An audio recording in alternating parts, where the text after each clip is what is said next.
자, 안녕하세요. 여러분 반갑습니다. 특공개미 교관입니다. 연휴는 잘들 보내셨죠? 네, 꽤 길었어요. 그쵸? 지난, 딱 시기적으로 이제 금요일부터 시작이 된 것 같은 느낌이죠.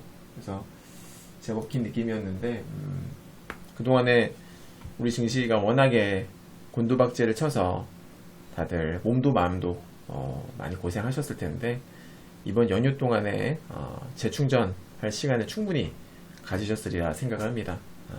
물론 한편으로는 조금 많이 아쉬웠던 게 우리 증시가 쉬는 동안에 휴장이었는데, 우리 증시는 휴장이었는데 미국과 그죠, 유럽 같은 글로벌 증시가 급등이 나와서 배가 좀 많이 아팠죠. 네. 주식은 타이밍인데 말입니다. 우리도 같이 반등이 나와도 모자랄 판에, 특히 코스닥의 경우에는 다른 나라보다도 더 많이 빠졌잖아요. 더 많이 빠졌기 때문에 사실 실질적으로 더 많이 올라와야 돼요. 반등이 더 많이 나와야 되거든요. 원래 골이 깊으면은 반등도 강합니다. 원래 그래요.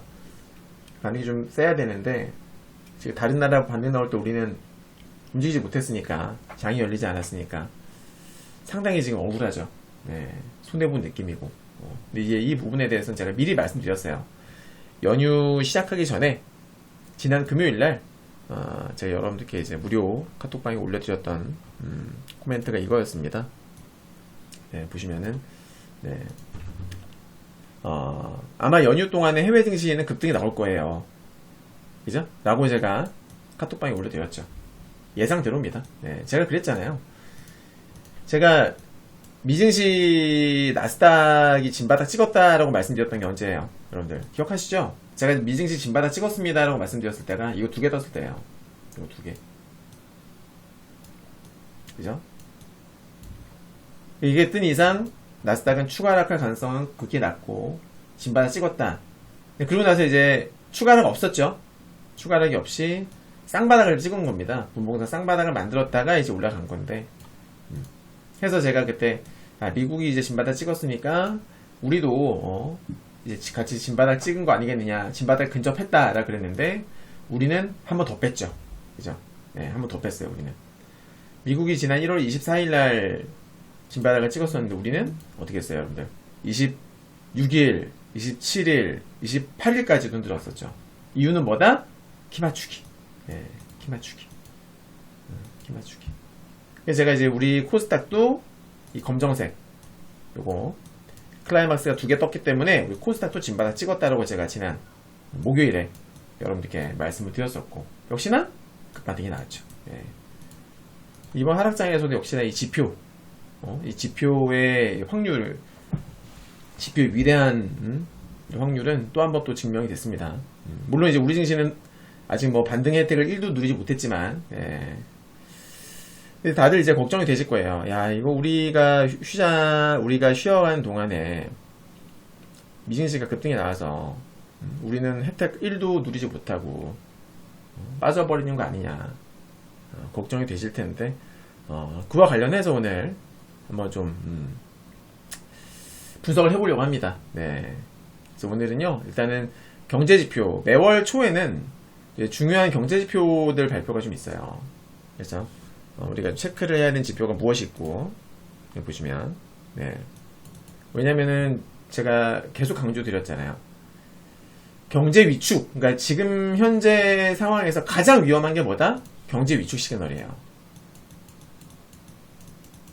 경제 위축. 과거에 정말 큰 하락 파동으로 이어졌었던 그 원인을 찾아보면 다 경제 위축이었었거든요. 예. 경제 위축이 아니었을 때는 여러분들 그냥 빠졌다가 올라가요. 근데 경제 위축일 경우에는 빠졌다가 또 빠져요. 무슨 말인지 알죠? 아니면 한 번에 심하게 빠지거나. 오케이?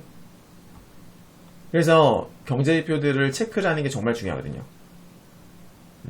제가 수차례 설명드렸어요.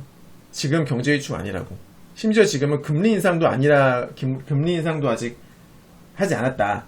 3월달에 할 예정이지만 아직 금리 인상도 하지 않았다라고 제가 설명을 드린 바 있죠. 예. 그러니까 거의 이건 공식이나 마찬가지인데, 항상 문제는 금리 인상기에 나타나죠. 금리 인상. 그러니까 첫 금리 인상일 때가 아니라 금리 인상을 제법 했는데 서서히 경제가 꺾이는 조짐이 보일 때, 여러분, 경제가 조금 위축되는 조짐을 보일 때, 혹은 경제 위축을 야기할 수 있는 큰 악재가 터졌을 때, 네. 그럴 때 이제 항상 문제가 일어나곤 하거든요. 여러분들. 대표적으로 제가 저번에도 강의한 바 있습니다만은 한참 미국과 중국이 무역전쟁을 시작했을 때가 2018년도인데 그때 한참 FED는 금리를 올리고 있었고, 그죠? 금리를 한참 올리고 있는 상황에 미중 무역전쟁이 터졌죠. 터졌음에도 불구하고 금리를 올렸단 말이에요, 파월이.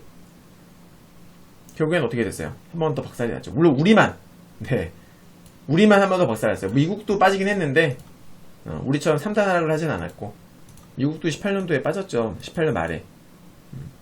나스닥 입장에서는 이때 진짜 많이 빠졌어요. 빠지고 반등, 빠지고 반등, 빠지고 반등, 결국 한 번 더 빠지고, 네. 제법 오랜 시간 동안 거의 한 3개월 이상 빠지지 않았습니까? 요때, 그죠? 대표적으로 경제 위축 있었었고, 이때 이제 금리 인상하고 나서 이때도 어떤 뭐 여러 가지 악재가 또 터졌었죠. 네.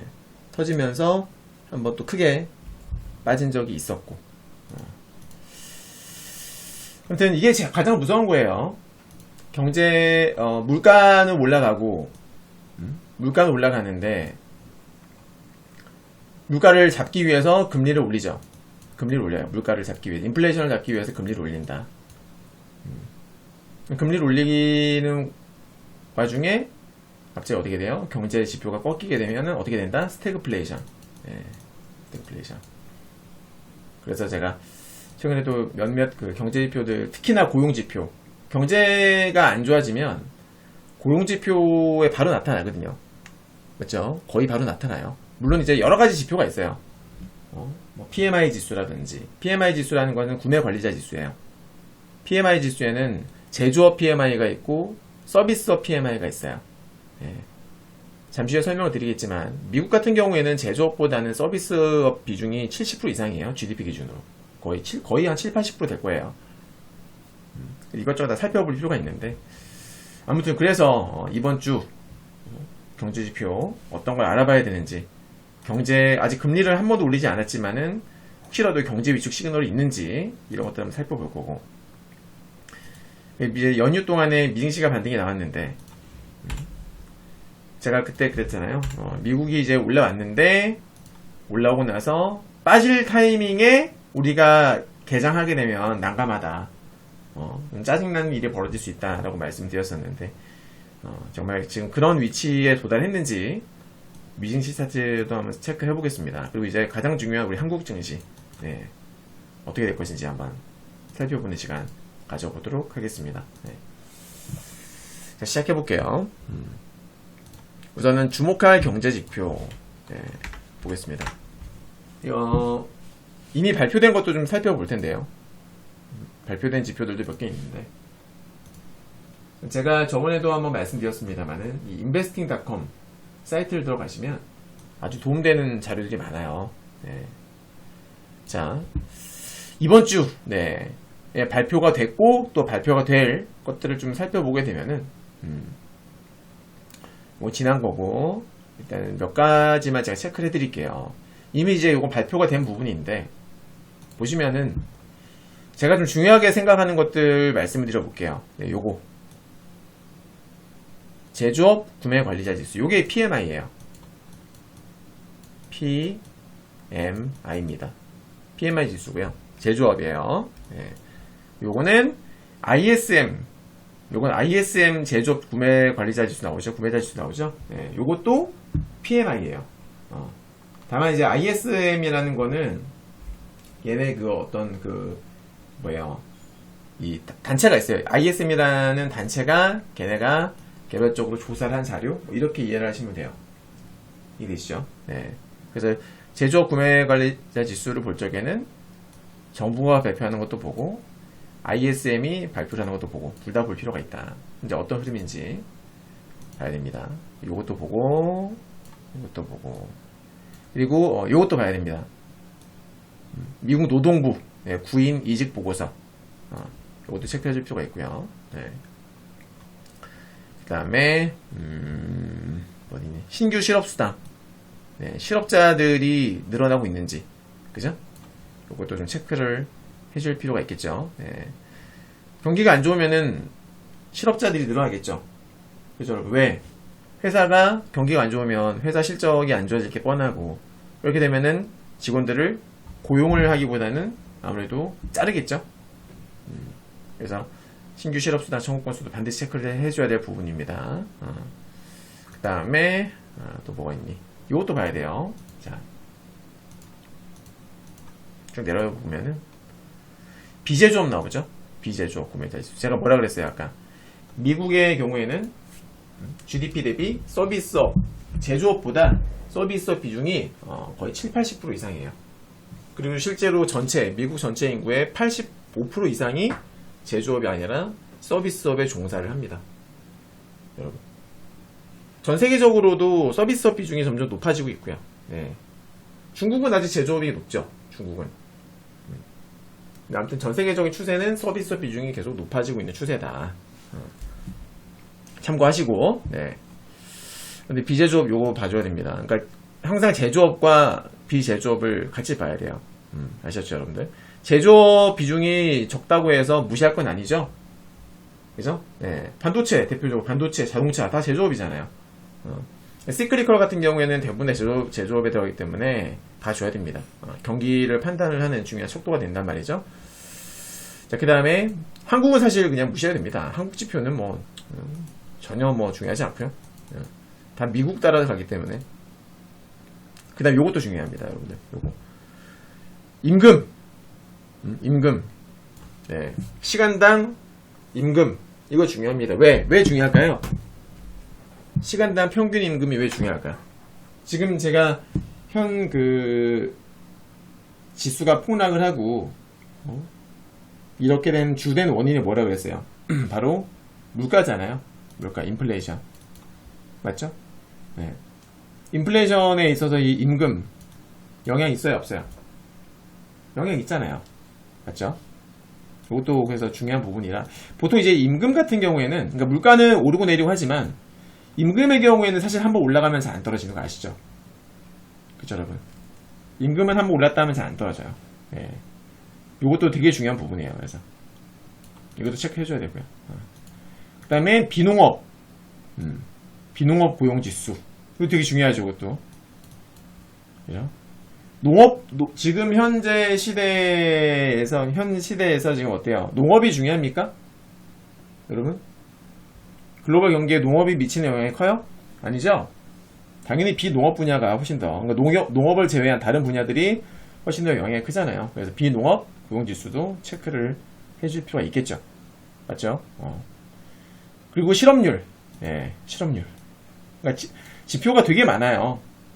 그러니까 장이 좋거나 할 때는 사실 뭐 이렇게 장도 좋고 경기도 좋고 확장 국면이 있고 그럴 때는 사실 경제지표 일일이 체크 안 하셔도 되는데, 지금 이제 중요하죠. 지금은 정말 중요합니다. 그래서 제가 하나하나 좀 다 짚어드릴 거예요. 실업률도 중요합니다. 네. 자, 하나씩 한번 체크를 한번 해볼게요. 그러면 우선은 이미 발표가 나온 부분인데, 제조업 구매 관리자 지수, 요걸 한번 살펴보도록 하겠습니다. 네. 자, 제조업 부문 구매 관리자의 활동 수준을 측정하는 지표입니다 라고 나와 있죠. 50을 넘는 경우에는 경기 확장을 나타내고 50 미만은 경기 위축을 뜻합니다 라고 나와 있어요. 그래서 대개 전체 경제 실적의 선행 지표가 될 수 있는 자기 회사의 실적 데이터에 일찍 접근할 수 있다, 뭐 이렇게 설명이 되어 있는데 참고하시기 바라겠고요. 자, 보겠습니다. 보시면 어때요? 최근에 PMI 같은 경우에는 한참 작년 한 8월까지는 계속 치고 올라가다가 그 이후에는 점점 어때요, 여러분들? 꺾이고 있죠. 그죠, 여러분들? 제법 많이 꺾였죠. 네. 제가 경제가 꺾였을 때가 언제라고 말씀드렸어요? 18년 후반, 19년도. 그때 안 좋았었거든요. 누구 때문에? 미중 무역 전쟁이 특히나 큰 영향을 미쳤었고, 실제로 그때 보시게 되면 어때요? 서서히 꺾이다가 나중에는 50 이하가 50m 떨어지면 뭐라 그랬습니까? 경제 위축. 그죠? 여기 보시면 50 미만은 경기 위축 나오잖아요. 예. 그래서 그때 이제 무역전쟁 영향이에요. 쉽게 말하면. 실제 안 좋아졌죠. 그죠? 안 좋아졌죠. 예. 그때. 그리고 이제 15년도에서 16년 초반에도 그때 경제가 좀 안 좋아서 제가 증시 한번 빠졌다고 말씀드렸잖아요. 그때도 보시면 어때요? 좀 약간 위축이 되고 있었다. 50m로 가지는 않았습니다만은 서서히 꺾이고 있었던 그 시기. 그리고 코로나 때 어떻게 돼요, 여러분? 실제로 급락을 하죠. 코로나 때. 그렇죠, 여러분들? 네. 그리고 과거에도 한번 볼까요? 과거도 보시게 되면은 맥스. 이게 맥스구나. 얘는 2008년도 건 안 나오네. 이게 최대치구나. 요 정도 이렇게 확인할 수 있어요. 그래서 실제로 경제가 조금 안 좋았을 때에 이 구매관리자 지수가 조금 밀리는 경향이 좀 있구나라는 것을 확인을 할 수가 있죠. 네, 최근에 보시면 어떻습니까? 네, 최근에 조금 좀 밀리고 있는 그런 모습이었어요. 맞죠, 여러분? 네. 컨센서스는 55였었는데요. 그래서 컨센보다는 좀 더 잘 나왔습니다. 컨센보다는. 이때까지 보면 컨센보다는 좀 더 안 나왔었거든요. 컨센보다 적게 나오고, 이때 좀 적게 나오고, 이때도 적게 나왔었는데, 오랜만에 컨센보다 조금 더 잘 나왔어요. 하지만, 최근에는 조금씩 밀리고 있었다라는 거 확인을, 해볼 수 있겠고요. 자, 그 다음에 이제 미국 제조업 구매관리자 지수 왔으니까 다음엔 ISM. ISM 제조업 구매관리 지수 보겠습니다. 자, 아까 제가 그 ISM이 발간하는 거로 말씀드렸는데, 이게 이제 미국 공급관리자 협회, ISM. 얘네가 만드는 거죠. 네. 매달 400개 이상의 기업의 구매 공급 관련 중역을 대상으로 실시하는 설문조사 결과를 토대로 산출한다. 나와 있습니다. 그러니까 이제 하나만 보기보다는 좀 전에 제가 보여드렸던 거랑 이거랑 같이 보시면 좋습니다. 네. 자, ISM인데, 요거 같은 경우에는 과거에 보시면은 2008년도, 2009년도에 이제 그때 금융위기가 찾아왔었죠. 이미 그 전부터 보시면 50이 아까 50이 뭐라 그랬어요? 50 밑으로 가면 이제 경제 위축이다라고 말씀드렸었는데 이미 2007년도부터 2006년, 2007년도 그때부터 서서히 밀리는 분위기 보이시죠? 그러다가 결국에는 금융위기가 터졌던 거예요. 그러니까 중요한 시그널이라고 볼 수 있는 거죠, 그것도. 2007년도에 그때 지수가 쭉쭉 올라갈 때였어요. 서브프라임 터지기 전에. 서브프라임 모기지 터지기 전에 2007년도 8월이었었나? 서브프라임이? 아무튼 8월인가 7월인가 그쯤에 터지기 전부터도 이미 이것도 추세적으로 꺾이고 있었다. PMI 지수가. 맞죠? 네. 그러다가 결국에는 2008년도에 크게 박살이 났던 것이고 그 이후에 이제 그 제로 금리를 통해서 전 세계 그 경기 부양책에 나섰고 쭉 올라오죠. 똑같죠, 지금이랑. 똑같죠. 그죠? 똑같죠. 예. 단기간에 훅 올라오니까 어때요? 어떻게 됩니까? 급등이 나오면은 또 조정을 받죠? 모든 게 다 똑같아요. 주가나 뭐 이런 지표나 다 똑같아요. 계속 올라가는 건 없으니까. 올라갔다 어떻게 돼요? 이제 기본적인 살짝 또 눌림이 나옵니다. 눌림이 나오면서 50을 기준으로 해가지고 몇 번 건드리죠? 이렇게, 이런 식으로. 예. 건드렸다가 올라오고, 건드렸다가 올라오고 그래요. 예. 그래 보시면 이제 2018년도 무역전쟁 이후에 확실히 이때 안 좋아지죠. 2018년입니다, 여기가. 무역전쟁 이후에 점점 안 좋아지죠. 그렇죠. 아주 중요한 선행지표로 볼 수 있는 거예요. PMI 지수는. 무시 못한다. 무시 못합니다. 그래서 제가 말씀드렸던 15년도. 이게 여기 가운데가 15년도인데, 15년 이후에도. 그죠? 15년 그 8월달. 그때 이제 중국. 네. 중국의 경제지표도 안 좋아졌다고 말씀드렸잖아요. 근데 중국 같은 경우는 제조업 구매자 지수 되게 중요하거든요. PMI 지수가. 중국도 PMI 지수 발표 나오죠. 근데 중국도 안 좋아지더니만은 역시나 미국도 그 당시 안 좋았다. 서서히 꺾이고 있었잖아요. 근데 이제 16년도 초반까지 안 좋았었는데 마찬가지. 그때 지수도 폭락했었고 이것도 빠지고. 예. 아무튼 뭐 지금 발표된 거 보니까 어떻습니까? 아직까지는 괜찮아 보이네요. 그죠? 아직까지는 경기 확장 국면에 있는 걸로 보여지고요. 위험한 단계는 아니다라는 것을 알 수 있었습니다. 그죠? 아까 보여드렸던 요거 이 제조업 구매 관리자 지수는 좀 밀리는 분위기였었는데요. 요것도 그렇게 크게 위험한 상황은 아니었어요. 네, 최근 이제 2년치 차트 봤을 적에는 밀리고는 있었으나 위험한 단계 아니었고 지금 보여드렸던 ISM도 마찬가지 그렇게 빠지고 있었지만 자연스러운 조정 정도로 볼 수가 있겠습니다. 네. 다음은 뭐냐, 이제. 요거 이제 이미 발표가 됐던 거에 대해서 한번 살펴봤고요. 요거 한번 볼게요. 졸치죠, 그죠? 졸치. 미국 노동부 구인 이직 보고서인데, 보시면 어떻습니까? 여전히 뭐 좋네요, 지금. 딱 봐도. 그죠? 고용시장은 확실하게 괜찮은 것 같아요. 네. 오히려 이제 코로나 이전보다도 훨씬 더 좋죠? 보이시나요, 여러분들? 2008년도에 금융위기 당시에는 완전 바닥을 쳤었었는데, 그 이후에 이제 그 양성 완화를 진행하면서 서서히 살아났죠. 이번 같은 경우엔 코로나 때 줄어들었다가, 그 이후로 그냥 엄청나게 많이 늘었어요. 맞죠, 여러분? 네. 그래서 구인 이직 관련해가지고는 지금 활발한 것 같다. 크게 걱정은 안 해도 될 것 같습니다. 다음은 뭐가 있냐. 요거 한번 볼게요. 신규 실업수당 청구 건수. 네, 이제 요거는 발표가 될 겁니다. 그죠? 요거는, 앞으로 발표가 나올 거고요. 요거 한번 체크를 한번 해볼 텐데, 클릭 한번 해볼게요. 지금 이때까지는 좋았어요. 네. 이때까지 좋았죠. 요거 이제 말씀드렸다시피, 보시면은, 지난주에 처음으로 실업수당을 신청한 사람들, 실업수당. 우리나라에도 이런 거 있잖아요. 뭐, 실업급여 같은 거 있지 않습니까? 네, 그런 거예요. 쉽게 말하면은. 실업수당을 신청한 사람들의 수죠. 그러니까, 이게 숫자가 높게 나오면 높게 나올수록 뭐예요? 실직자들이 많다는 소리겠죠. 지난주에 나 일자리 잃었어요. 실업급여 신청합니다. 하는 사람들이 많은 거예요. 즉, 이게 줄어들면 줄어들수록 좋은 거겠죠. 네. 지금 봤을 때 어떻습니까? 아직 양호합니다. 코로나 당시에는 단기간 내에 실직자들이 엄청나게 많이 늘었다는 것을 확인할 수가 있는데, 점점 많이 안정화되었다는 것을 확인을 할 수가 있습니다. 네, 요거 이제 발표가 나올 거고 확인을 해봐야 됩니다. 그죠? 근데 추세가 있기 때문에, 추세상으로는 별로 이것도 아직 위험한 단계는 아니에요. 안정적이죠, 오히려. 그리고, 요거 어디였니? 네, ISM 비제조업 구매자 지수 한번 살펴보도록 할게요. 네, 비제조업. 자, 마찬가지 요것도 50. 네, 50이 있는데 50 위로 해가지고 여기 50 미만일 경우에는 경기 위축. 네, 50 넘을 때는 확장기라고 보시면 됩니다. 똑같아요. 아까 제조업 구매 관리자 지수가 있었잖아요. ISM 이번에는 서비스 구매 관리자 지수다. 자, 비제조업 부분이고요. 전체 최근 2년의 차트를 보게 되면 어떻습니까? 5년 보죠, 5년. 5년 동안 봤을 때 어때요?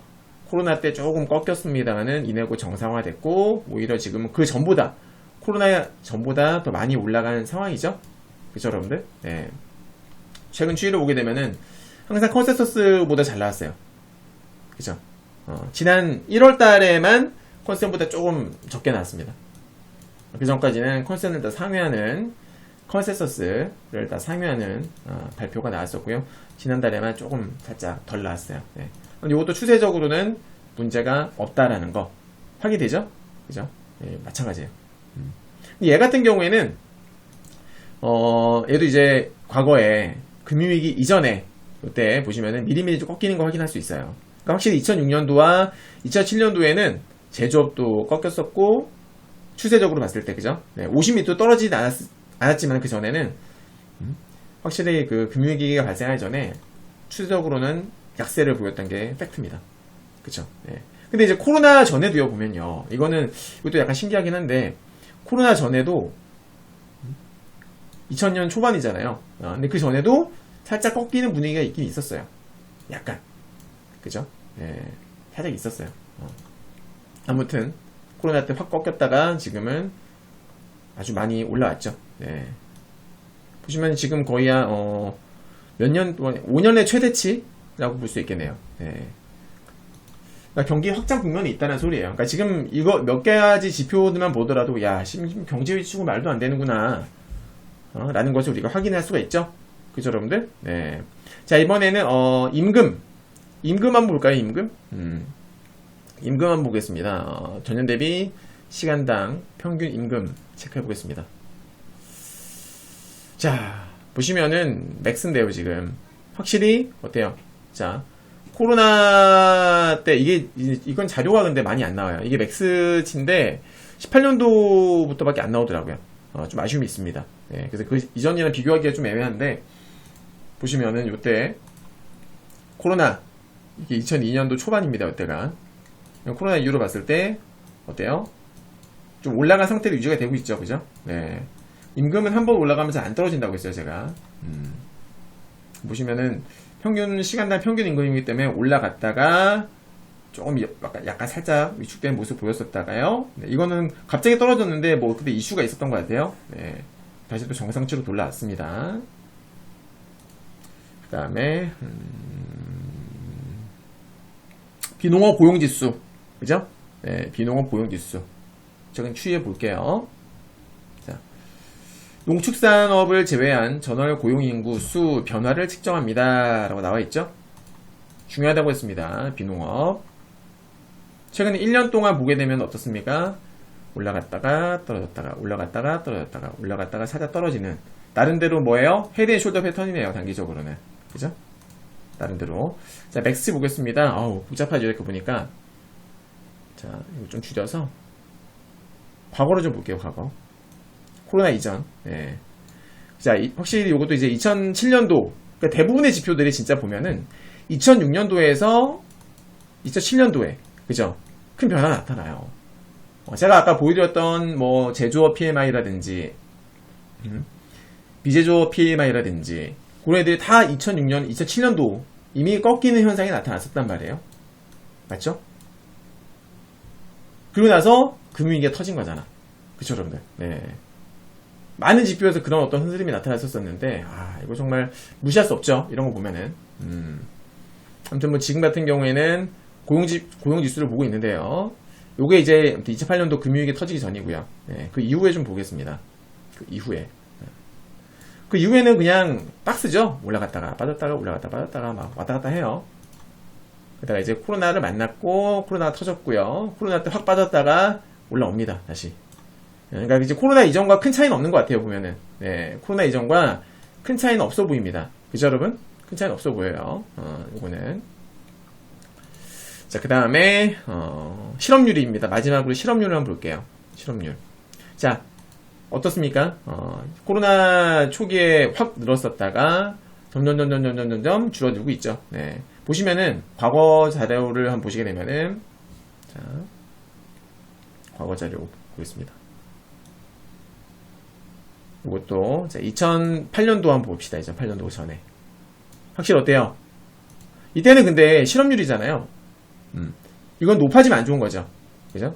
근데 이때는 약간 선행했다기보다는 이제 금융위기가 터지고 나서 안 좋아졌던 케이스. 그죠? 예, 선행 지표로서 조금 요건 애매하고, 금융위기가 터지기 전에는 괜찮았었거든요. 근데 이제 금융위기가 터지고 나서부터 실업률이 급증한 것을 확인을 할 수가 있어요. 과거 차트 보게 되면. 그리고 한참 무역전쟁으로 인해가지고 조금 경제가 살짝 위축이 되던 시점에도 실업률은 괜찮았어요. 맞죠?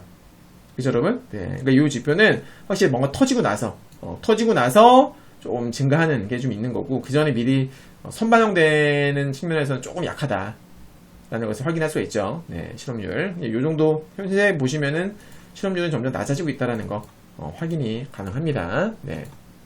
됐습니다. 이 정도 한번 살펴봤는데요. 어때요? 지금 살펴본 바로는 크게 네, 문제가 될 만한 지표는 사실 없었습니다. 그죠? 네, 아직 발표 안 한 것도 몇 개 있긴 한데요.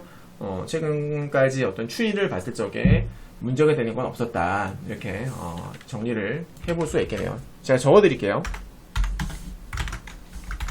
아이고. 그치.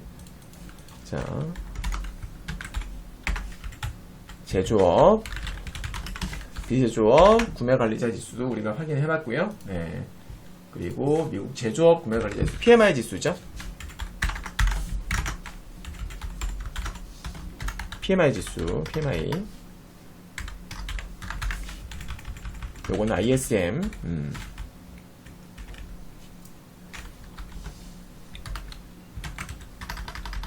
ISM, PMI.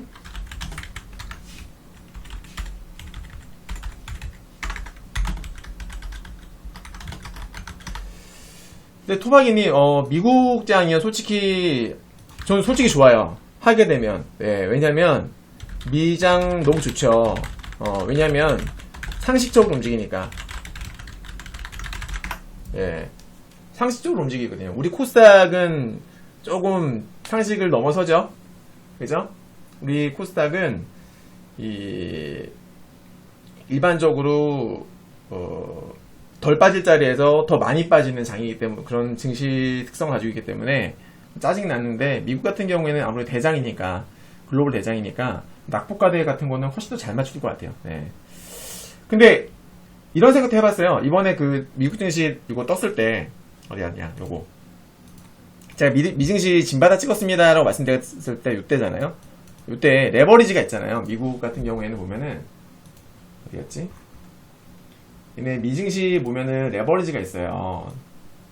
우리나라는 레버리지가 2배짜리죠. 근데 미국 나스닥의 경우에는 2배짜리도 있고 3배짜리가 있어요. QQQ라고 들어보셨죠? 이게 울트라 프로 숄트 이거는 인버스입니다.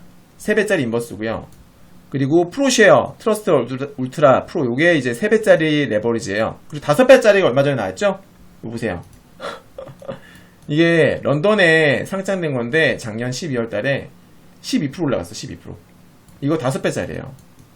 물론 그만큼 위험하죠.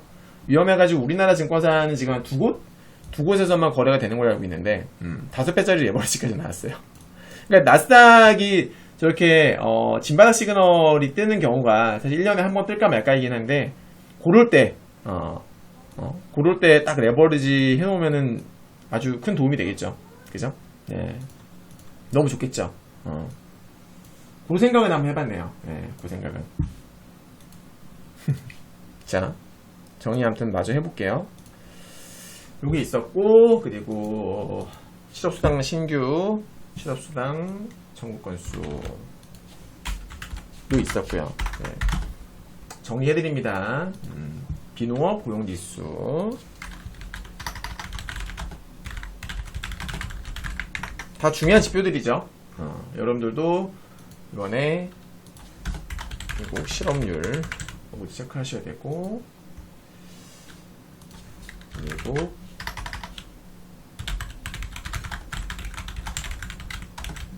그럼 이 정도? 이 정도 보시면은 될 것 같아요. 네. 요것도 그리고 이거 그 신문기사 검색하시면 요거 있잖아요. 네. 요거 신문기사를 검색하시게 되면은 좀 자세히 나와요. 보세요. 제가 검색해 볼게요.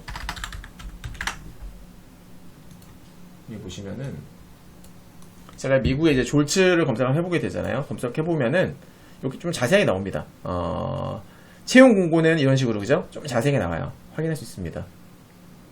여기 보시면은, 여기 보세요. 네. 그죠? 퇴직, 자발적 퇴직, 해고, 이런 식으로. 네, 좀 더 자세히 뉴스를 통해서 확인을 하실 수가 있어요. 졸츠 같은 경우에는. 이건 뉴스로 검색해 볼 것.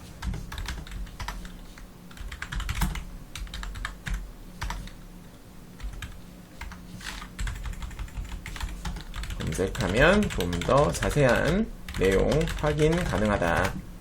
이 정도 검색해 보시면 되겠고, 근데 결과적으로는 네, 전체적으로 경제 쭉 시그널은 되지 않음. 전체적으로 경제 쪽 시그널은 확인되지 않았습니다. 그쵸 여러분들? 네. 자, 이제 우리 미증시 한번 분석을 해보도록 할게요. 미증시. 제가 미국 진바닥 찍었다고 아까 말씀을 지난주죠? 지난주에 설명드렸다고 말씀드렸는데, 영상 찾아보시면 있어요. 저희 특공개미 유튜브 보시면은 시황에 네, 여기서 그죠? 언제 왔었더라? 여기 있네요, 그죠? 나스닥, 코스닥 진바닥 가능성 농후. 네. 나스닥이 떴었거든요. 나스닥이 이제 진바닥 시그널이 떴었기 때문에 저는 그때 그렇게 생각했던 거죠. 나스닥이 진바닥 시그널 떴으니까 이제 코스닥도 이제는 올라가지 않을까. 나스닥은 저점 깨질 가능성이 제가 그렇게 낮다고 말씀드렸거든요. 예. 근데 제가 그때 코스닥의 경우에는 무조건 진바닥 찍었다라고 말씀드리지 못했던 이유가 코스닥은 이 두 개가 안 떴기 때문에 코스닥이 두 개가 딱 진바닥이에요, 거의. 코스닥은. 네, 코스닥은 두 개 떴을 때가 진바닥 확률이 매우 높아집니다. 상승 추세가 강할 때는, 보세요. 상승 추세가 이렇게 강할 때는 하나만 떠도 진바닥이라고 볼 수 있고요, 거의. 근데 이제 조금 추세가 꺾였다 싶을 때는 두 개까지 확인해야 돼요. 그리고 이제 완벽하게 하락 추세로 접어들었다. 그럴 때는 3개, 4개, 3개에서 많이 들 때는 5개까지 봐야 됩니다. 아셨죠? 여러분들. 예. 근데 지금 이제 하락 추세 초입이기 때문에, 처음으로 이렇게 많이 빠진 거라 초입이기 때문에 2개까지 제가 본다고 말씀드렸었거든요. 근데 딱 2개 떠가지고 제가 이제 2개 뜨고 난 다음날, 그날 저녁이었었죠. 이날 저녁에 코스닥도 진바닥 찍었다. 이제 올라갈 거다. 라고 방송을 했었었죠. 자, 아무튼, 여기 확인하시면은 제가 그때 방송했던 내용, 체크되십니다. 나스닥 찍었다. 바닥 시그널 떴다. 나오죠? 나스닥 바닥 시그널 떴다. 예. 확인하실 수가 있고요. 자, 미국 보겠습니다. 너무 아깝죠? 이날이 이제 금요일이었었고요. 예, 이날부터 급등이 나오기 시작했어요. 너무 얄미워요, 정말. 딱 우리 증시 끝나고 연휴인데 연휴에 맞춰가지고 그냥 이놈 새끼들이 급등이 나와버렸어. 자, 일단은 기술적으로 봤을 때 지금 단기 과매도예요. 단기 과열권이에요. 예. 너무 안타까운데 단기 과열권입니다. 예. 그러니까 기술적으로 지금 충분히 많이 올랐고요. 여기서 조금 더 오르게 되면은 단기의 고점은 15,000포인트 봅니다, 저는. 15,000포인트는 여기에요. 15,000이 아니죠. 14,500포인트. 예. 여기가 14,500포인트가 저항대가 될 수밖에 없어요, 여러분들. 이거를 뚫어주는 거 솔직히 쉽지 않다고 봐요. 뚫어주면 땡큐인데, 일단 여기가 저항대입니다, 여러분들. 아셨죠? 되게 그나마 긍정적이었던 게 뭐냐면은, 여기를 제가 뚫고서, 자, 지지를 받았어요. 보세요. 지금 제가 두 번째 선 그어놨죠? 이거 수치가 조금 표시가 되지? 잠깐만요. 보세요. 요것부터 먼저 봅시다. 여기가 중요한 가격대였던 거 딱 느낌이 오죠? 여기가 되게 중요한 자리였어요, 여러분. 봐봐요. 이게 아주 중요한 맥점.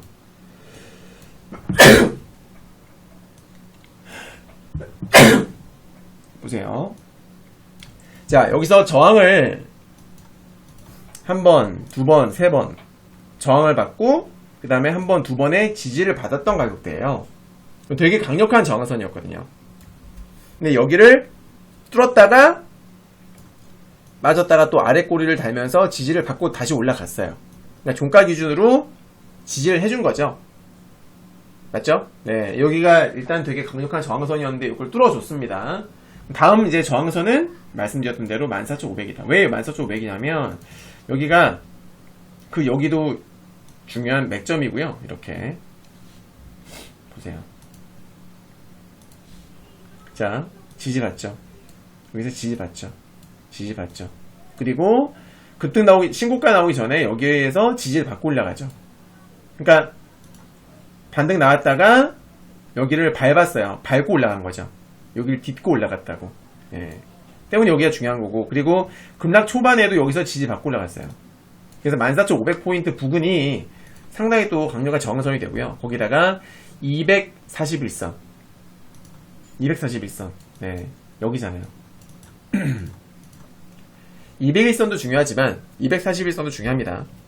그래서 지금 여기 이번에 처음으로 이걸 이탈을 한 상태여가지고 제가 그나마 좀 기대하는 거는 첫 이탈이었다라는 거. 네, 첫 이탈.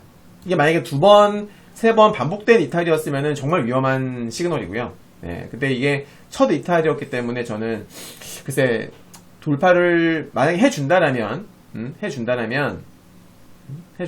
좀 괜찮은 흐름 단기적으로, 그러니까 뭐 신고가 그런 게 아니라 단기적으로 좀 더 볼 수 있지 않을까 생각도 되긴 하는데, 아무튼 여기 돌파 가능성 저는 개인적으로는 높다고 봐요. 네. 근데 저항을 받는다고 하더라도 할 말 없어요. 여기는 너무 강력한 저항대라.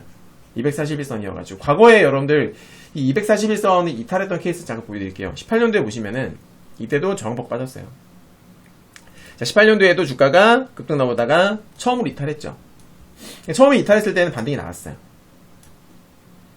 그 다음에 두 번째로 이탈을 하고서 반등이 나왔는데 정확하게 어디서 저항을 받았냐면 240 저항 받고요. 200선 저항 받았어요. 그럼 또 빠졌죠. 그리고 반등이 나왔는데 그때도 240과 200 저항 받고서 또 빠졌어요. 제가 뭐라 그랬습니까, 여러분들? 두 번, 세 번 이탈하면 위험한 거라고 말씀드렸죠. 한 번, 두 번, 세 번, 위험한 거라고 이거는 안 좋은 거예요. 네. 반대로 얘기하면 이런 거죠. 주가가 역배열에서 정배열로 전환이 되면서, 자, 역배열에서 정배열로 전환되면은 61선, 121선, 여기 21선 깔리잖아요. 근데 주가가 올라갔다가 60, 120 지지 한 번, 두 번, 세 번. 이거예요. 이런 개념이라고 보시면 돼요, 여러분들. 여러 번 지지를 받게 되면 어떻게 돼요? 급반등 나올 가능성이 높아지잖아요. 네. 이해되시죠? 그러니까 중장기 평선에서 두세 번 지지받았다? 좋은 거죠. 근데 반대로 요거는 중장기 평선에서 두세 번 저항받은 거거든요. 그러니까 안 좋은 거란 말이야. 무슨 말인지 알죠? 네. 그리고 제가 저번에 그 방송했을 때 말씀드렸던 부분인데 기억하실지 모르겠어요. 제가 201선, 241선을 깼기 때문에 이 200과 240선의 저항력을 테스트하는 반등이 무조건 나온다라고 말씀을 드렸었거든요. 기억하시는 분 계시려나 모르겠네. 네, 역시나 나오죠. 그러니까 이거는 너무나 자연스러운 원리예요. 너무나 당연한 거예요. 네. 그래서 이 구간에서 손절매하면 바보 되는 거거든.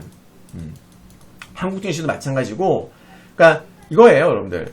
주식은 항상 계단식으로 올라가고 계단식으로 빠지거든요. 그죠?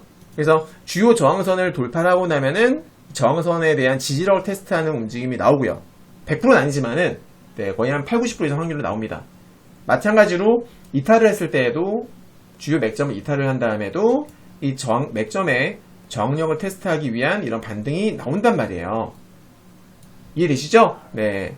그러니까 이런 움직임이 나올 거다라고 제가 지난주에 방송에서 말씀을 드렸는데 지금 그게 나온 거예요, 벌써. 맞죠? 관건은 뭐다? 요거 완착입니다. 이건 솔직히 저도 모르겠어요. 네. 이건 솔직히 이거를 넘어갈 수 있을지는 저도 모르겠습니다. 네. 넘어가면 땡큐이긴 한데, 설사 넘어간다고 하더라도, 이대로 계속 넘어갔을 때 얘가 계속 올라간다라고 장담할 수 없는 상황이에요. 아셨죠, 여러분? 저는 솔직히 이 두 번째 거는 무조건 넘어간다고 봤거든요, 이건 무조건 넘어간다. 세 번째부터는 조금 이제 고비예요. 예. 만약에 넘겼다면은 그 다음으로 보는 저항대는 저는 14,800포인트 부근. 14,800포인트 부근을 좀 봅니다. 대충. 네. 800포인트 부근. 요 정도를 봅니다. 왜냐면 여기도 마찬가지로 지지받고, 그죠?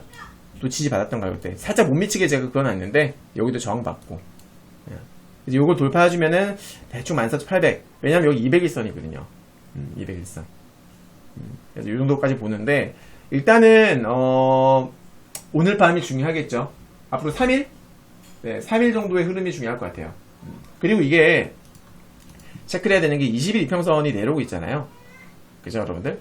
20일 이동평균선이 지금 완전 우하향 중이란 말이에요. 그러니까 이게 밑으로 꺾여서 내려오고 있다는 소리는 이게 곧 강력한 저항, 네, 저항을 의미하는 거예요. 저항선. 그죠? 맞죠? 우리가 두 가지 시나리오를 생각해 볼 수 있겠는데, 21선이 내려오고 있다. 그럼 주가가 이제 오늘 밤 되면 부딪힙니다. 오늘 밤 되면은 이게 부딪혀요. 자, 보세요. 이렇게 된단 말이죠. 맞죠? 이게 오늘 밤 시초가예요. 시초가라기보다는 이제 시작하기 전 가격 상태인데, 21선이 내려오고 있기 때문에 이것만으로도 저항을 느낄 수 있는 가격대가 되는 거죠. 예. 그래서 만약에 주가가 이 위로 올라간다고 하더라도 21선이 꺾이고 있기 때문에 버티는 게 쉽지가 않아요. 맞죠? 이해되세요? 제가 되게 중요한 한 가지 힌트를 하나 드리자면, 자, 21선이 내려오고 있어. 근데 주가가 그럼에도 불구하고 골든크로스가 나와요. 잘 들어요. 되게 중요합니다. 21선은 꺾여서 내려오고 있는데 이게 주가고요. 이게 21선입니다. 올라갔어. 사실 여기서 주가 버티는 거 결코 쉽지 않거든요. 21선이 밑으로 곤두박질 치고 있다는 소리는 즉 하락 추세, 단기 하락 추세가 되게 강하다는 의미예요. 그래서 주가를 자꾸 끄집어 내려고 한다고. 잡아 끌어요. 끌어내립니다, 주가를. 근데 주가가 안 빠지고 버티는 경우가 있어요. 그렇게 되면은 베스트예요. 그러니까 이렇게 역배열 구간에서 주가가 21선 우하향일 때 골든이 나온 상태로 버틴다. 그럴 경우에는 아주 긍정적으로 볼 수가 있어요. 매우. 아시겠죠, 여러분들? 네. 이게 이제 이런 움직임이 나오는지를 우리가 다음 주까지 체크를 해야죠. 이렇게 되면 좋은데, 이렇게 될지 아니면은 빠질지는 두고 봐야 됩니다. 그건 알 수가 없어요. 네. 요즘까지 알았죠, 여러분들? 아주 중요합니다. 예를 들면 코로나 때 보시면 이런 거예요. 자, 21선이 우하향이다 보니까 주가가 어떻게 돼요? 21선 닿자마자 빠져버리는 거예요. 이렇게 빠져버리죠. 맞죠, 여러분? 이런 거거든요. 그래서 21선 꺾이면은 이걸 돌파하는 것 자체가 쉽지가 않다고. 그죠? 네. 자, 여기서 참고로 이렇게 된 코로나 때고, 코로나라든지 2008년도에 금융위기 같은 그런 메가토크 막지에서는 이런 시그널이 무의미합니다. 네. 그런 것들은 제외하고 판단해야 되고요. 이때도 보시게 되면은, 자, 봐봐요. 2018년도에도 21평선이 우하향이지 않습니까? 반등이 나오죠? 제가 뭐라 그랬어요? 버티는 게 쉽지 않다 그랬지.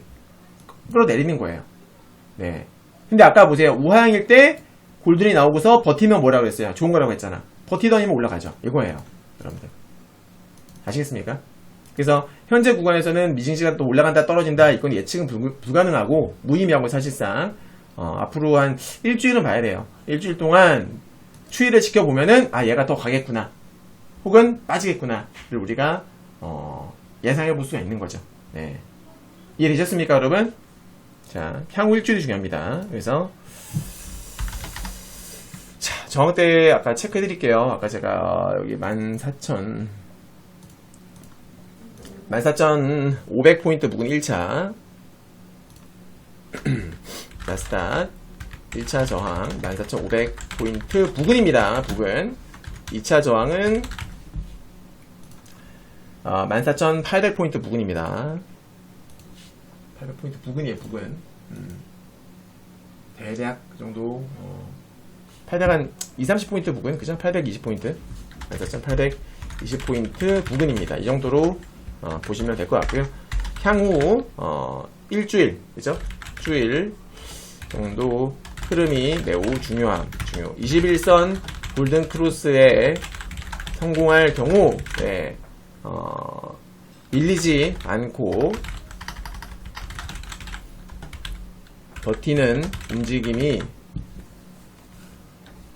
움직임이 나온다면 매우 긍정적으로 볼 수 있음. 이렇게 정리를 해 드릴게요. 다음 이제 가장 중요한 한국 증시인데요. 우리 한국 증시 같은 경우에는 아까도 말씀드렸습니다만 지금 미증시 상승 혜택을 전혀 누리지 못했습니다. 그래서 일단은 우리는 내일 아침에 키 맞추기라는 개념이 있기 때문에 여러분 자 2월 3일이죠. 3일 목요일입니다. 아침 큰 폭의 갭상승 출발이 예상됩니다. 관건은 뭐냐? 아시겠지만은 우리 코스닥, 그러니까 우리 증시의 특징 중에 하나인데 미국이 올라가면 미국이 오르면 다음날 우리는 갭이 떠요. 그죠? 종가가 여기였으면 갭이 뻥 뜬다고. 갭이 떠서 출발하는데 갭 뜨면 어떻게 될까요? 이것도 가만두지 않죠. 외국인과 기관들이 가만두진 않습니다. 예, 냈다 던집니다. 단타 물량들이 워낙 많아서 1%원, 2%원 수익 내고 팔아요. 3% 갭 뜨면 땡큐죠 뭐. 예. 그래서 아침에는 장 초반에는 던지는 물량이 엄청나게 많이 나올 거예요. 왜냐면은 미증시도 지금 저항대 근접했잖아요. 어차피 저항대를 일단 1차 저항대 넘어갔긴 했지만 한번 지지받았다고 해서 100%더 올라간다라고 장담할 수 없는 상황이란 말이죠. 그래서 단기 과열권 일단 여기를 뚫어서 단기 과열권에 진입한 만큼 우리 증시 분명히 차익 매물이 쏟아질 거예요. 이거 적어드려야겠다. 단기 과열권 진입. 네. 그래서 장 초반 외인 기관 차익 매물 쏟아지며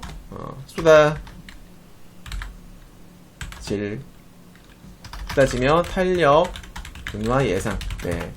그래서 이제 관건은 뭐냐면 오후장까지 갭상승을 유지해주는지가 관건이다라는 거예요. 그러니까 갭을 아침에 띄웠고 아침에 차익 매물이 나올 수가 있는데 이게 오후까지 유지가 되면은 긍정적입니다. 근데 오후까지 유지되지 못하고서 그냥 쫙 빠져버리면은 좀 짜증 나는 거죠. 오케이? 이해되십니까, 여러분들? 네.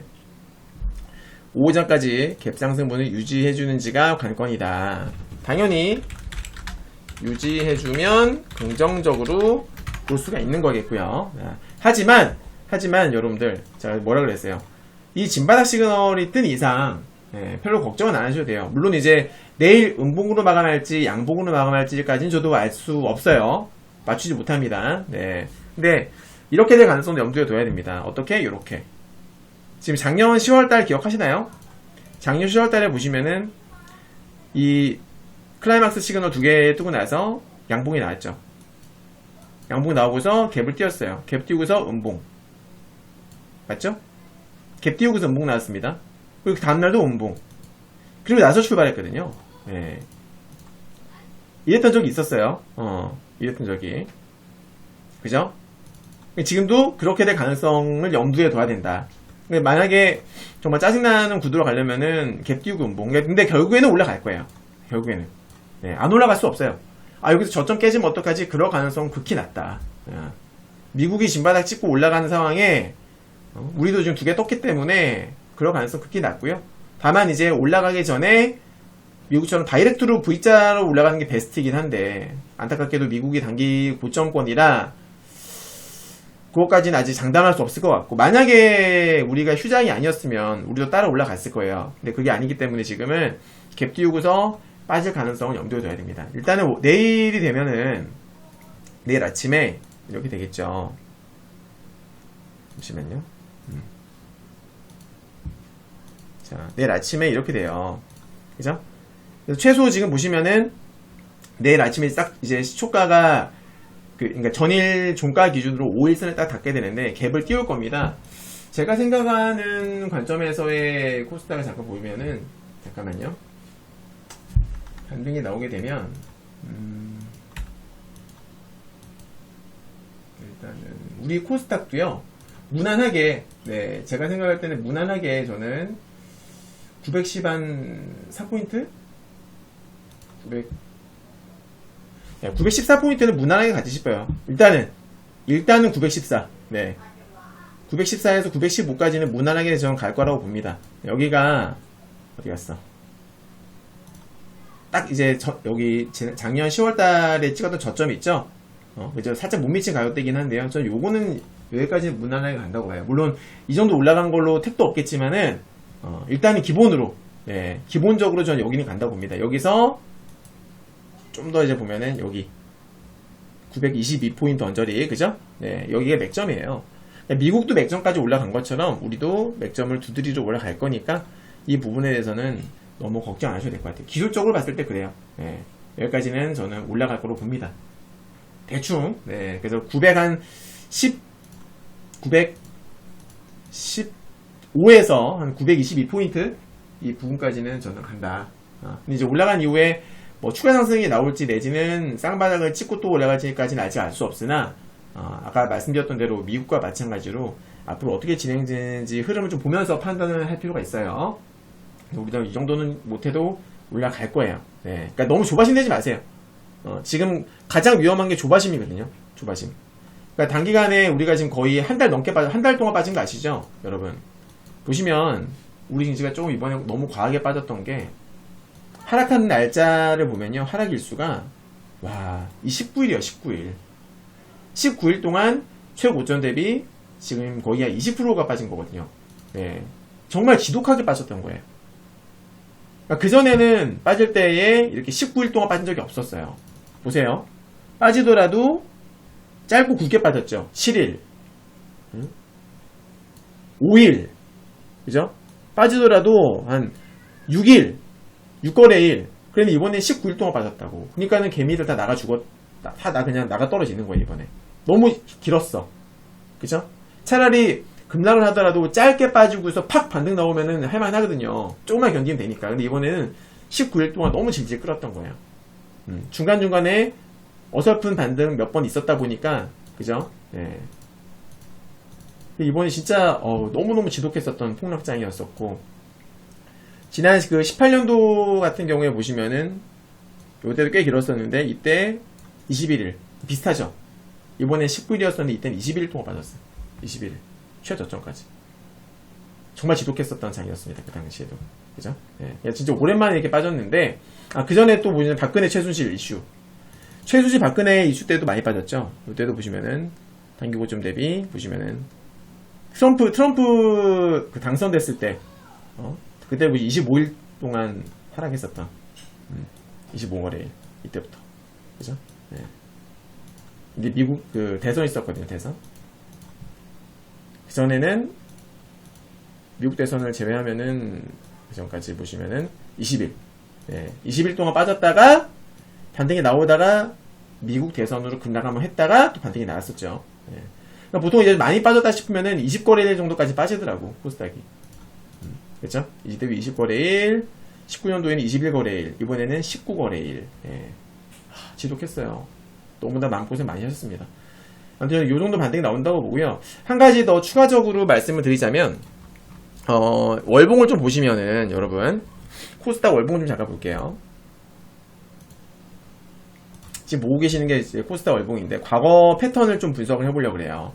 그러니까 상승 추세가 이제 이렇게 좀 유지가 되다가, 여기 보시면 연두색 선이 20월선이에요. 이 20월선을 지금 이탈을 한 거지 않습니까? 한 번에. 맞죠? 과거에도 이랬던 케이스가 있었죠. 그죠? 네.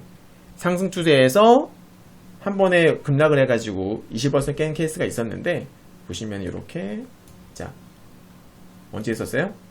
요때 한 번 있었고, 요때 있었고, 그리고 요때도 있었고, 잘 봐요. 요때도 있었죠. 그리고 지금이란 말이에요. 사례가 많진 않아요. 네. 왜냐면 상승 추세가 많이 안 나왔었거든, 우리 코스닥은. 그래서 지금 상승 추세가 유지되다가 20월선이 깨졌던 케이스를 살펴보게 되면은, 자, 어떤 법칙을 확인할 수가 있는데, 뭐냐면, 최소 전월 대비 13% 이상, 13% 이상 빠졌을 때인데, 요거는 제외할게요. 요거는 뭐 지지를 받았으니까, 그죠? 빠졌다가 바로 반등 나오고 했었으니까, 요건 제외할게요. 근데 최저점 기준으로 해가지고 13% 이상 빠졌을 때입니다. 요때 16% 빠졌죠, 거의. 잘 보세요. 전월 대비 이렇게 한 15%, 13% 이상 빠졌을 때는요, 그 달에 아래 꼬리가 길게 달리거나, 혹은 다음 달 기준으로 해가지고 허리까지 올라옵니다. 허리. 보세요. 허리. 맞죠? 허리까지는 반등이 나오더라. 보시나요, 여러분? 허리까지 올라왔죠? 또 보겠습니다. 잘 보세요. 허리까지는 튀어 올라오더라. 볼게요.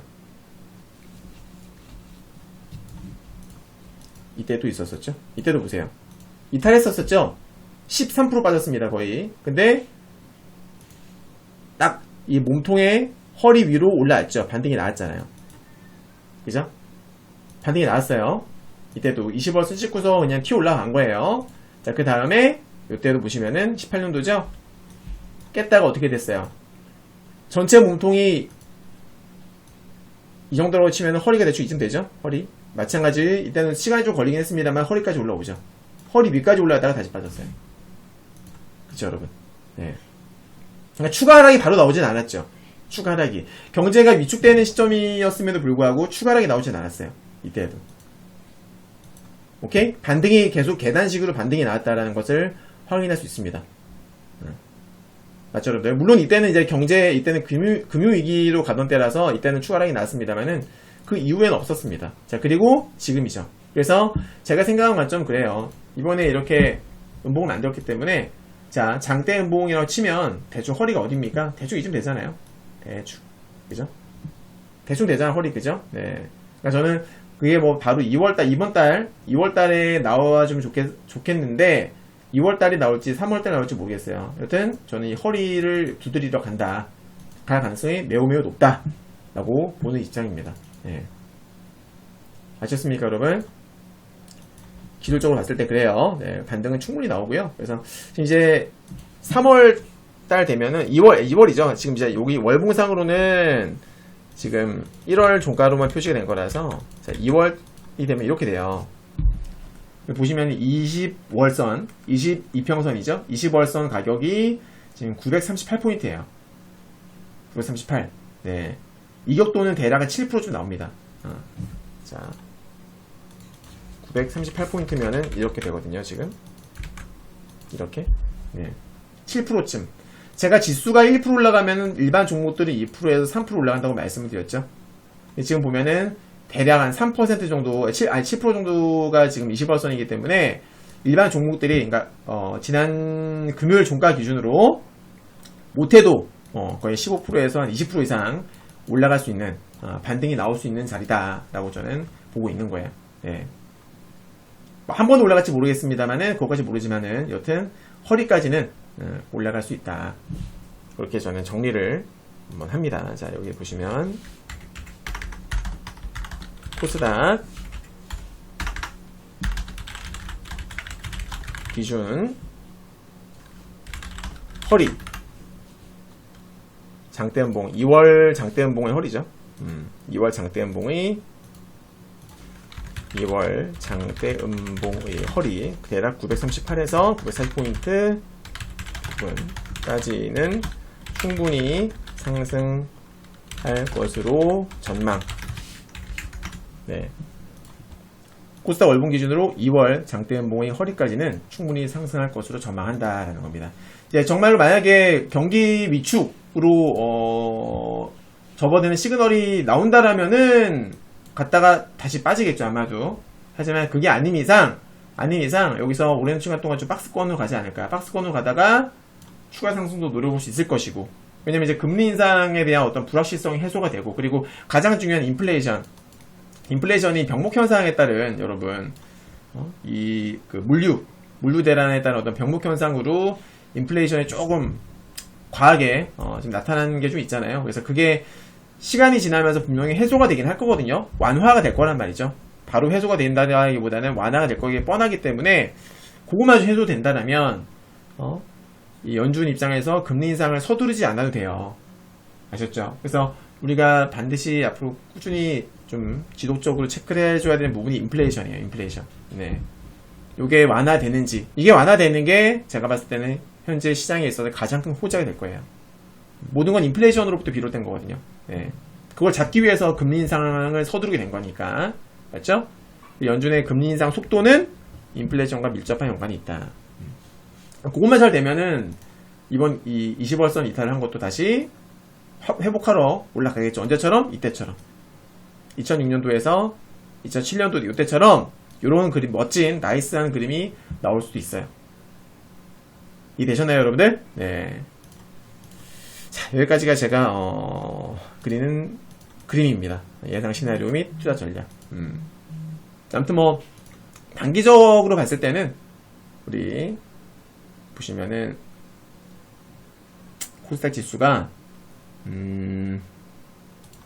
일단 월요일이 아니구나. 내일 목요일날 음봉이 될지 양봉이 될지 모르겠으나 설사 음봉이 된다고 하더라도 조바심을 내시면 안 된다. 자, 이길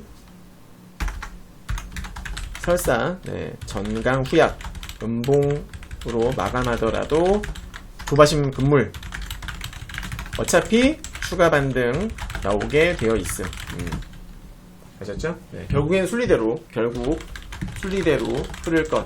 많이 빠지면 골이 깊으면 결국 산도 높아요. 골이 깊으면 산도 높은 법. 아셨죠? 이것만 명심하세요. 네. 절대 조바심 금물입니다.